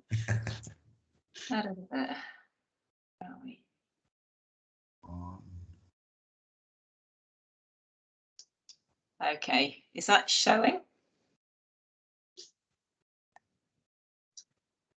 We may be getting there. It's just taking a while to load. That's showing. I can see it. Yeah, got it. Yeah, okay. Let's go to the beginning. Okay, so yes, just to take the opportunity to share with Schools Forum a little update on the progress in terms of the delivery of our specialist services free at the point of delivery. So I'm sure you're all aware, but for anyone that doesn't, that prior to 2020, we had traded arrangements supplying to our specialist teaching services as listed there. And it became a priority locally following lots of feedback from schools and also the SEND inspection in 2018 that we needed to think about delivering differently to offer more equitable access. So we decided with Schools Forum approval that we would do this over a 2-year pilot period. And we're 1 year through, and obviously it's been a very unusual year, but I just wanted to give you a little bit of a window on how it's been for the services and the reach over the course of the last year. Obviously with the proviso that it has been a difficult year in which to pilot anything new, because the full impact has probably been affected by the circumstances we've been in. So you'll all be very aware of what's happened through this year, but in terms of our services, so we had the full return to school in September and we offered a virtual and in-person offer to schools at that time. Then we had closures from January, so we had to resume support to the virtual offers, but also we did support in school to those learners who were attending settings, because as you're all aware, we had an offer, well, we had guidance from the government that vulnerable learners would be in school at that time. And actually in that period, January to March, we had quite high numbers of vulnerable learners in schools.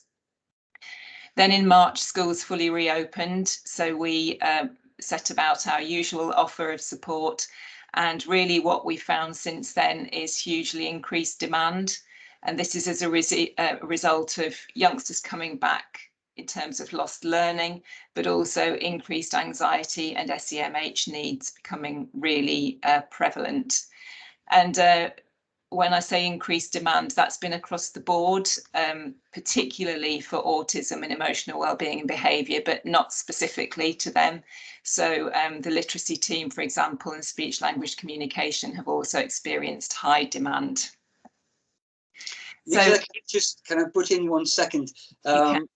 Your presentation on the screen isn't moving forward, but I'm able to click forward on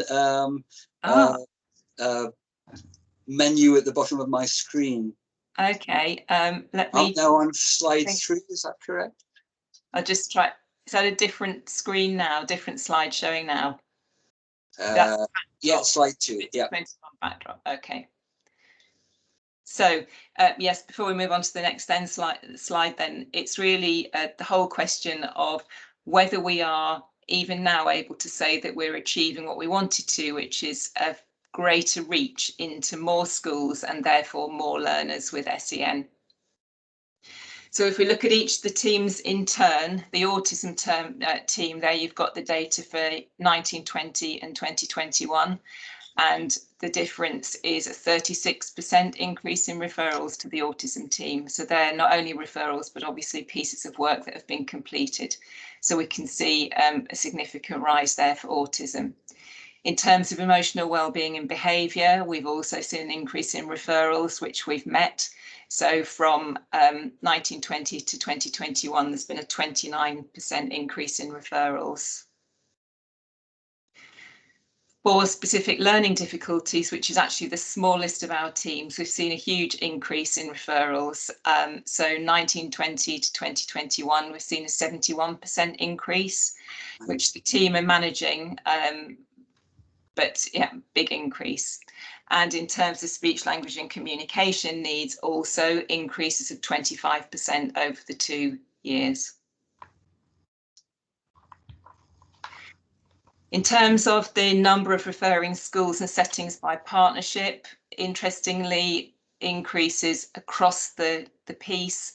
The data comes from schools and settings within the partnership, so we're getting a little bit of a spread into early years settings also. And we can see there, and there's more detail in the report that you've had circulated, what the increases look like across the different partnerships. The only partnership where we haven't seen an increase is Cramlington, with actually quite a significant decrease. So we will be boring down a bit more into that as we pull the final year data together. The largest increases are in Ponteland, where we've gone from a reach from 2 schools to 8, and in Ashington, where we've gone from 7 schools to 11. So in terms of next steps, we will have a full year report to inform any follow-up actions. So for example, with the Cramlington question, for the purpose of this report, to get it to you before the end of term, we actually had a cut-off date at the end of June. So the July data isn't included in the figures that you've seen. But by the end of the year, we'll be able to pull everything together. Importantly, the end of year evaluations that each of the teams will do will provide us a deeper insight into the impact of the change as measured by schools. So if we think about the model of delivery where our teams are going in, hopefully at an earlier stage in the graduated approach, and are able to do more follow-up visits because it's not a traded service anymore, we'd like closer impact and scrutiny on the impact of that in schools. We need to monitor ongoing pressures on the teams into the new academic year. Clearly, with those higher levels of referrals in, we just need to make sure that we have the capacity to meet the demand. And we've already set in place some capacity building measures, particularly around autism and emotional wellbeing and behaviour. And those really are born out of not only this year's referral information, but also the JSNA data from the last 2 years, where we know that autism and emotional wellbeing behaviour, or SEMH issues, are the kind of predominant need across our local area. So therefore, we do need to build our teams' capacity and resilience to meet needs. And I propose that I bring a further report to Schools Forum in November, where we've got that data, we've got full year data, and also some of the evaluation data on the impact of the change of the way we deliver.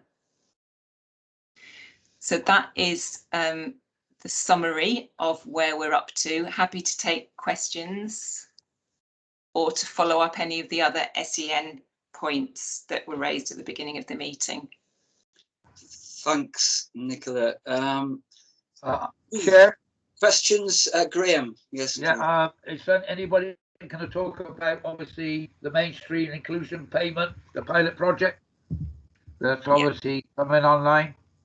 Yeah, David, do you want to pick that up? Yeah, certainly. One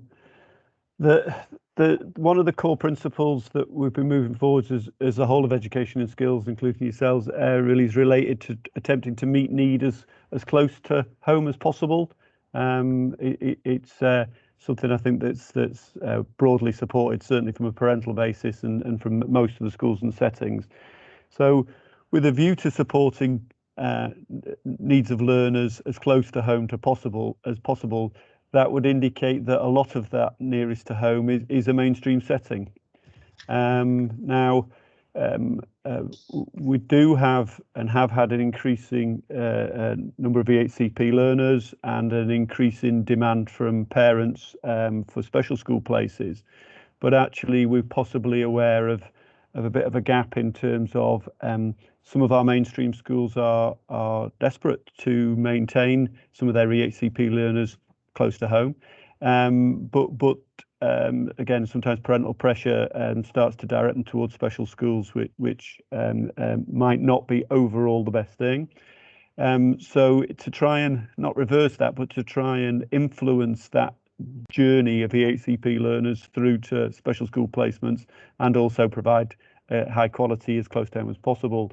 We're looking at a couple of methodologies to strengthen mainstream inclusion, really, and to support mainstream schools in meeting need of a whole range of learners, many of whom do right now, by the way, but we want to give them more capacity in order to do so. So there's a couple of things that are ongoing.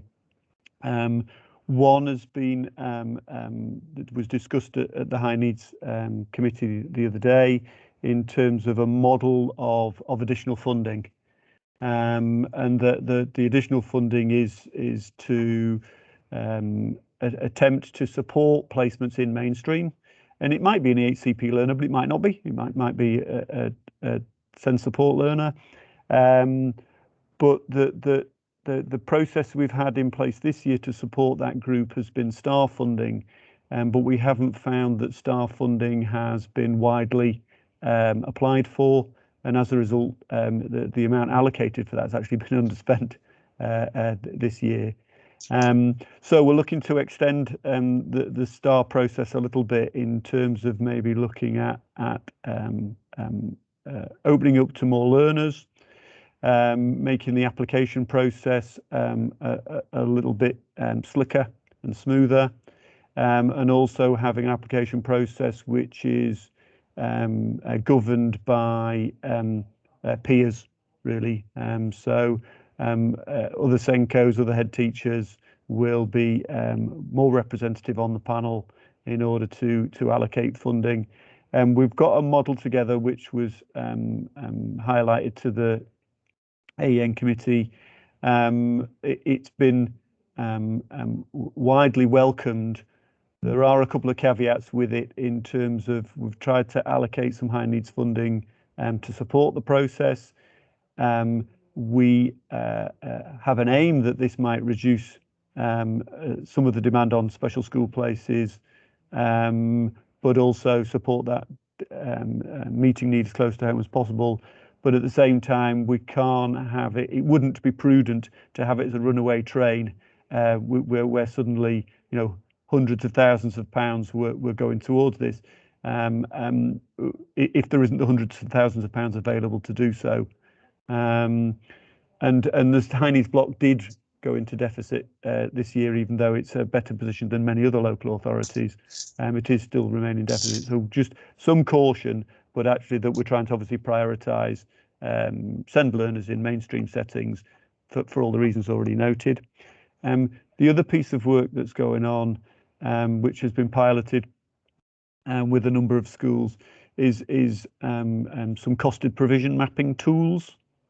I mean, they're just tools at the moment. They're not an answer, but I think alongside trying to provide schools with additional funding where it's needed to support that mainstream inclusion agenda, and there's also, I think, some further clarity which schools are seeking around the funding they already receive.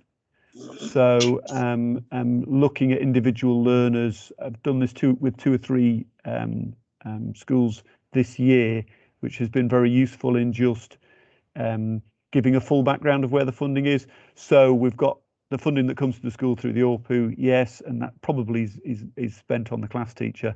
But in addition to that, some learners will come with IDACI payments, some learners will come with pupil premium payments, some learners will come with free school meal payments, and these are not low prior attainment payments, and these are not insubstantial amounts of money actually, and can start to be higher than the ORPU figure in many cases.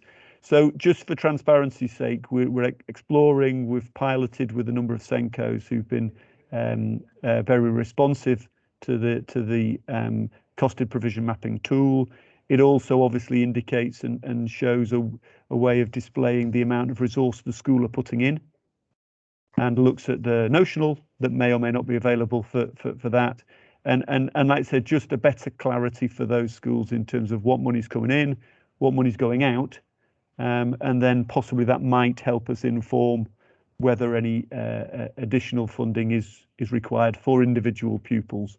It's not finished, is what I'm saying at the moment, but there's certainly, I think, some positive steps being taken, and we hope to be able to report back shortly on further pilots and the initial steps taken to support schools. We've got to wrap up some post-COVID things in the autumn term, in terms of some of the anxiety and social emotional issues which might be directly COVID related, but we'll certainly have a new process in place from January the 1st, but through next term that will come on stream. We'll get feedback from individual schools and feedback to Forum to see how that's progressing. Graham, that was very good picture painted by David there. Is there anything more you want to add? Well, I was going to say, I mean, it's one of the things that I was very pleased to when Samantha Barron actually presented the papers, and I think the papers should be now presented to Forum and to the things, the 2 documents we got in item 7 at the high needs block. It's actually going to be much quicker to get the needs of the child in place much quicker than trying to go for an HCP and things like that. So I'm going to recommend this very strongly to the Forum and for it to be taken forward, because I think it's one of the best pieces of work that obviously the county has provided to deal with special educational needs.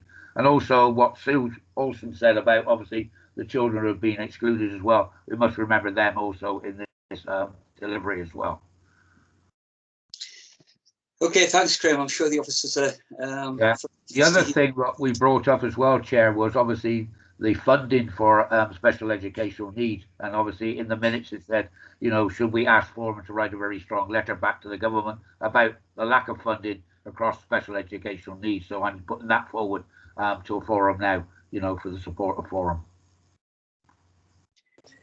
I thought we agreed, Graham, that we just... Well, wait for the report, but obviously, yes, but that report will come out, but we still need to say, if, you know, if we're not happy with it, we need to obviously, you know, make our voices heard yet again.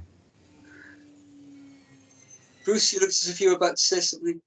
Yes, sorry, I think it was the point you were making, Colin. We agreed after some discussion at the last High Needs Committee. We're obviously waiting for the updated SEND Code of Practice. While we also responded to one consultation around the high needs, it was a relatively small one, and we're expecting a larger consultation around high needs funding subsequent to the publication of the new SEND Code of Practice.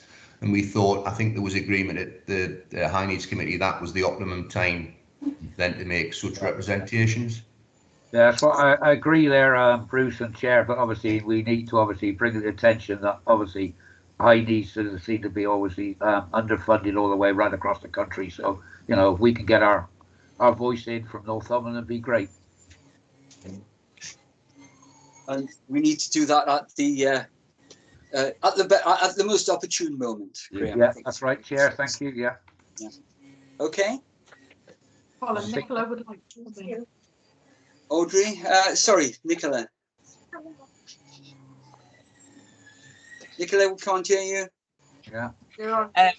Yeah, thank you. Just in addition to what David was saying, that we are obviously looking to set up a new process from January, but in the meantime, schools were notified at the beginning of June that we were kind of lifting some of the guidance around the current staff funding, and we have seen some increases in requests for that since that time. So we're very aware that there are a lot of youngsters who are still struggling to get back in. So I think the request for staff funding around SEN and reintegrating into full-time school, schools should be encouraged to use that route rather than necessarily going straight for an EHC needs assessment. Yeah, quite.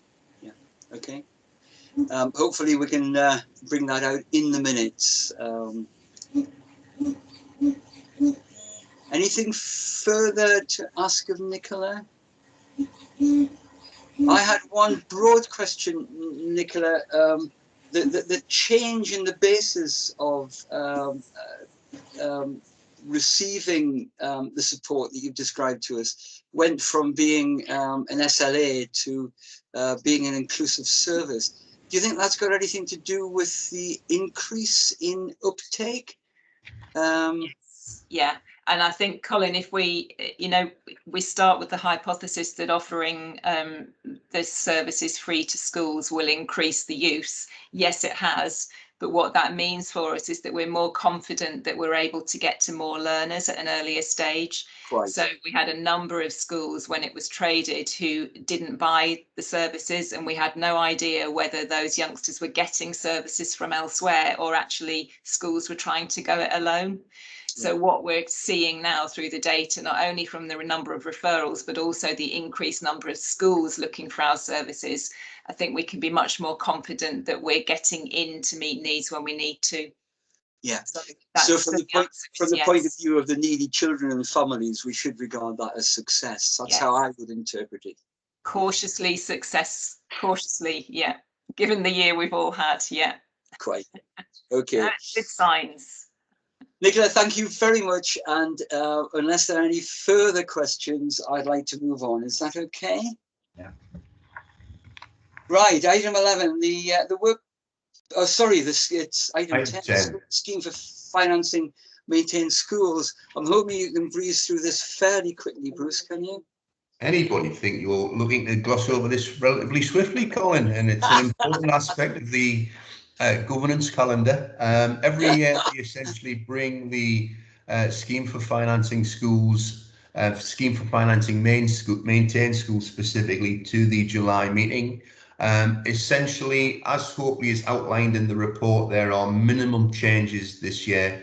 There are some changes can come from two sources, either directed changes from the ESFA, or we will also make changes where we think it is helpful in terms of clarifying the process or making changes for our schools. The only changes we've incorporated into the scheme for financing schools is laid out essentially in paragraph 4.1 and are very much procedural matters. I think the only thing I want to draw members' attention to is potentially paragraph 5, where there's been some sort of discussion with individual schools at the past, picking up issues David was making before about schools with sort of deficit balances, and when we've been working around recovery plans in conjunction with those. Some have been more difficult than others. What we're looking to do is develop further supporting information detailing those sort of thresholds, where we will invite a school to submit its plans in terms of either around recovery or the respective action a school is going to take in order to address any issues that are becoming evident under the 4-stage approach, which is detailed in section 1 of the scheme for financing schools. I think, again, it's a question of at this stage you're saying further information will be shared subsequently in relation to that. But it's just about promoting the idea about clarity, equity and transparency. And I think that's been evident elsewhere in the forum this morning. Yes, they are very, very good terms, Bruce. Thank you very much. Given that there's minimal change, do we have any questions for Bruce on this? Yep, Colin, I've got one. It's Mike. Hi, Mike. It's kind of a specific one we've been trying to raise for a while with officers, and it speaks to that open equity of what we're doing and how we're using school resources, and it refers specifically to the local authorities leasing scheme for cars, which 2 of my local authority staff have accessed this year, and we've had unexpected and unknown invoices on our budget linked to that scheme. And it wasn't apparent at the point of going in and authorising what we were asked to authorise for those staff to access the scheme to be able to do it. And we seem to be banging our heads against getting some transparency as to what that system is, eligibility, and the fact that we are getting invoices on it against a school budget that we haven't budgeted for doesn't seem to be quite as transparent as we need it to be. So it's just a question. We've been trying to pursue it for a number of weeks. We're not getting very far, and it worries me and my governors around using school resources to basically fund a car scheme. Audrey, can you? There's a couple of hands up. Christine. Oh, that, sorry. Okay, Sue. I thought there might be a couple of hands going up with that one. Thanks, Mike. I have been working with Mike to support him on this, Colin, in trying to get some response internally. So I'm just waiting for some correspondence from colleagues in our payroll team, because there are costs to the employer around national insurance and tax implications around the scheme we offer as a local authority. But I think Mike is right. I don't think that was made clear to the school at the point of the staff applying for the loan. So it is an individual school matter that we're dealing with on an individual school basis. But Mike is right. There has been a challenge getting some information back, but I think that's obviously colleagues have been busy doing other things, but we'll continue to pursue. Sorry, Christine, I don't know if you have anything else to add. Yeah, it was raised with me last week, so I wasn't aware of it. Obviously, I look after car leasing scheme with another local authority hat on, and I know the briefings that were given to school and the communications that were given to school. So I've made a commitment to look at what it actually is that we brief out to schools, so that schools are really clear that when their employees sign up for any individual benefit scheme, what the potential costs and or associated risks are for the individual school employer, where the individual, maybe their employment comes to an end, or there's some forfeiture issues within that lease agreement. So we've given a commitment to do that. I'm not aware of this specific issue. We'll obviously link in with Sue, but I think it's absolutely it's really important that school employers, when they are being included in any benefit schemes, are aware of what those benefits are and have the right to opt in or opt out. So, as I say, it was only raised with me last week. I wasn't aware of it prior to that particular point. Right, Mike, I don't think we can say any more about that, but I hope you'll take some comfort from what Christina has said about having a clarification as soon as possible.